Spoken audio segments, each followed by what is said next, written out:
Alright, so I want to make a recording that's an issue that's near and dear to my heart as a gamer, and that's trying to get the smoothest, lowest latency image possible. And this is kind of going to be about screen tearing, how to prevent and or mitigate it as much as possible, and scenarios where it is possible and scenarios where it's not. So for now, I have Aim Hero here, and the first thing I want to point out is I have the Steam FPS tracker feature enabled. If you need to be able to turn that on, switch over to desktop real quick. And if we go to in-game, I believe it is, there's this in-game FPS counter, and you can switch where it is, and I recommend high contrast, because if not, it's just kind of this gray that you can't really see that well.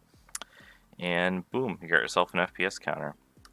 So let me switch back to game here. And in this scenario, the limiter that they have in game here is off by a bit, at least according to this counter. So I got as close as I could comparing the two. So take that with a grain of salt. But the scenario I have going on right now, I think, is the ideal scenario for this game. And I'm going to explain why. So I'll just do a start real quick. I'm not actually going to play. But I can move back and forth here, and even when I shake looking at these blue lines, which makes screen tearing very, very obvious, it's just kind of a motion blur. It's not, I don't really see a particular bar syncing out of rate with another one. The recording might look a bit different because my monitor is 120 Hz and this video is at 60. But let's switch to a scenario where this is not the ideal. So if I were to take the limit in this game off, I guess I'll just set it to 1000, hit save, and continue. Give Steam some time to catch up.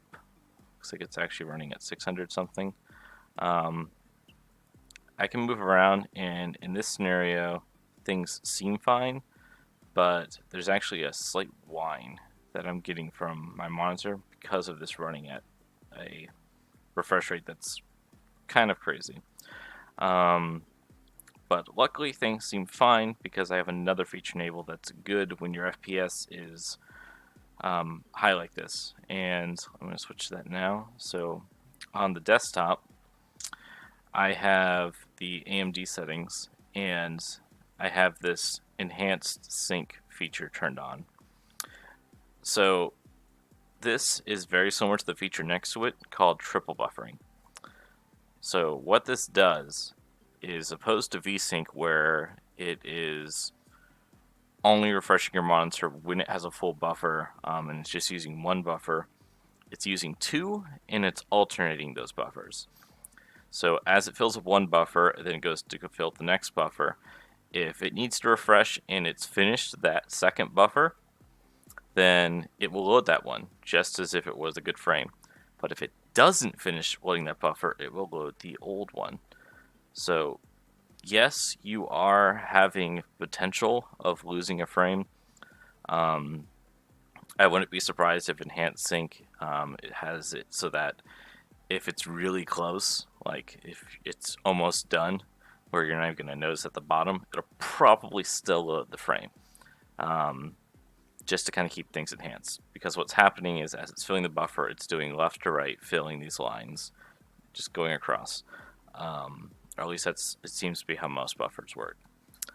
So if I were to turn this off and jump in game and then move around, even with this 600 FPS, I can sort of start to see some tearing.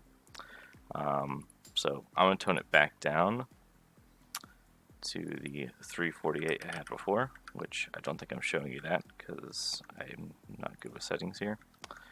Alright, so let's go back in game, hit save, and and let FPS catch up. And okay, so I'm moving back and forth, and yeah, I'm starting to see it just a bit, but not much, because honestly, it's running fairly stable at these 360.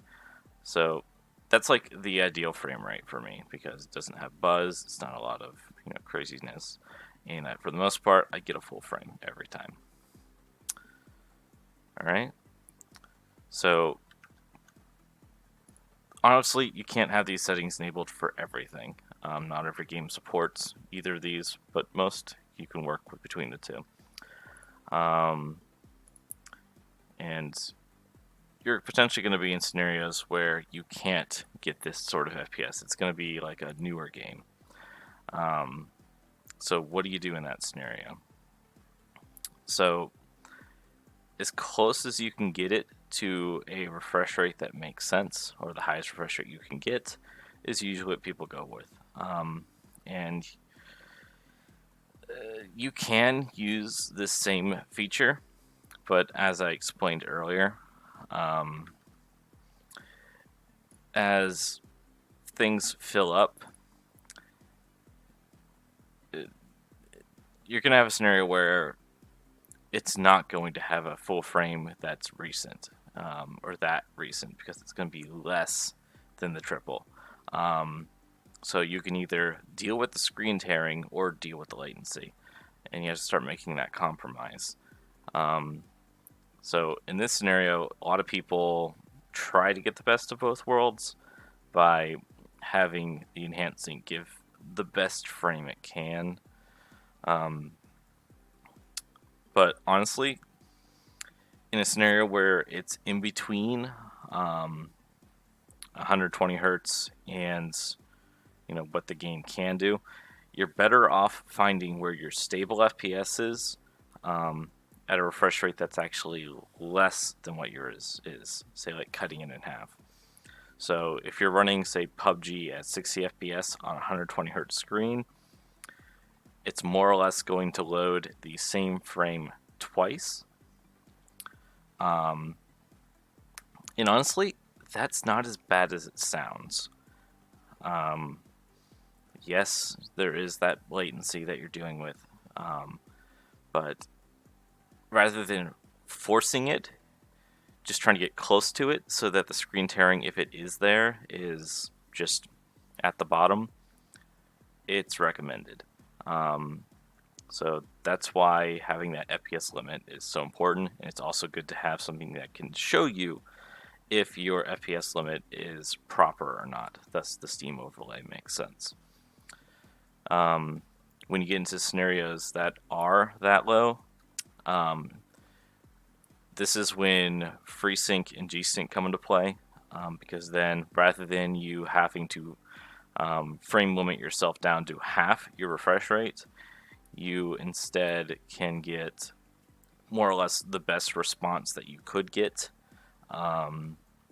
without it being much of a problem. Essentially what happens with FreeSync and G-Sync is once the buffer is full, then it goes, as opposed to the opposite, which is V-Sync, where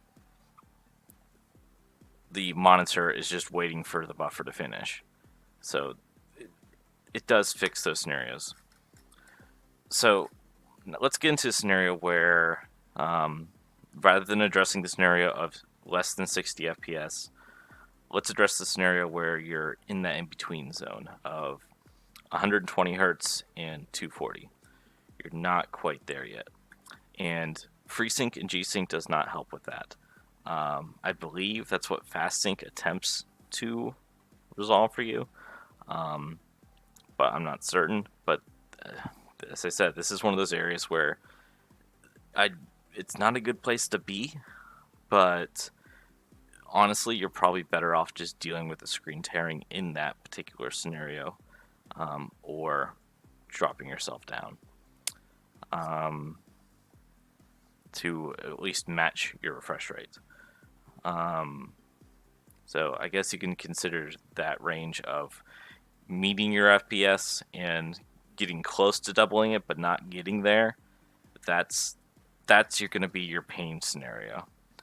So You can try a combination of the couple things I suggested, whether it be a frame rate cap or enhanced sync or whatever. But results will vary, especially depending on the stability of the game's FPS. So that's about it. Adios.